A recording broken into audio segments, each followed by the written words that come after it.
澳大利亚拥有2500万人口，国防军的总数是4.3万，与拥有14亿人口、100多万常备军的中国进行战争，那除非是老子进了水。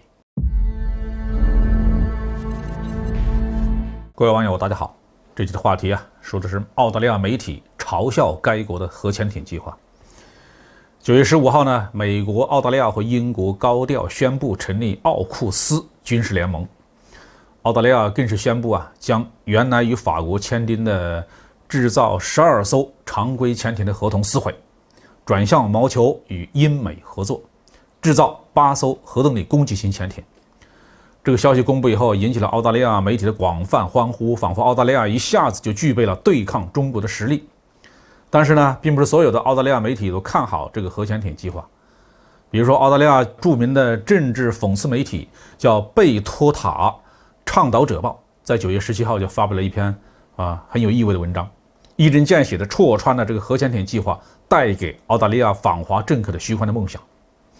这篇文章的标题是这样的，说中国人听说我们只要等25年就能获得8艘潜艇，一定吓坏了。文章毫不客气地指出这个计划的可笑之处第一，这8艘核潜艇将到2045年左右才能交货完毕，距今天长达25年。第二，这些核潜艇呢不会配备核武器，只是使用核动力。第三，澳大利亚拥有2500万人口，国防军的总数是4.3万，与拥有14亿人口、100多万常备军的中国进行战争，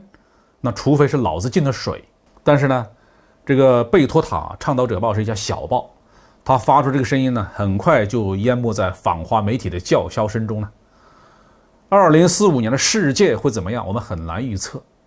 2045年的澳大利亚怎么样，我们不感兴趣。但是2045年的中国会怎么样，我们心里还是有底的。按照我们中国经济现在的发展速度，10年内中国的 GDP 总值就能追上美国。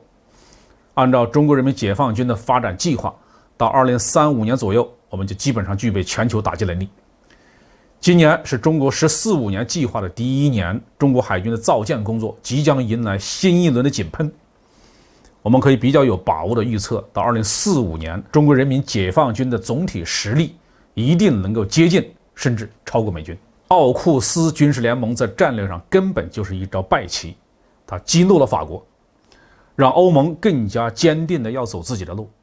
它分裂了五眼联盟，使得新西兰和加拿大感觉被抛弃了，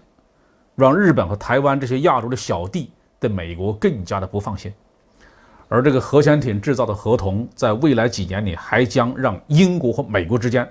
产生裂痕。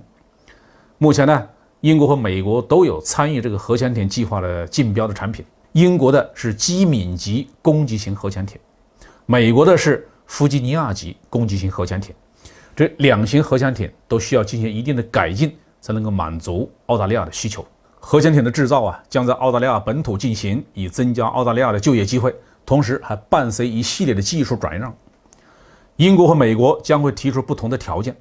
我们预测美国人将会赢得合同。这不仅仅是挣钱的问题，如果澳大利亚核潜艇基地的维护设施与美国核潜艇兼容的话，美国将会在亚太地区得到一个重要的核潜艇基地，有重要的战略意义。而对英国来说多了这么一个基地并没有什么意义。因此呢，美国必将更积极的参与竞标，志在必得。更何况澳大利亚是美国忠心耿耿的铁杆小弟当英国竞标失败，失去这个合同的时候，会什么反应呢？这倒是个很有趣的话题澳大利亚放弃法国的常规潜艇，主要原因之一是法国军火集团坐地起价使12艘常规潜艇的造价达到了600多亿美元。但是这8艘核潜艇更贵，目前估计总造价大约是900亿美元，他们的日常维护和保养价格也高得离谱。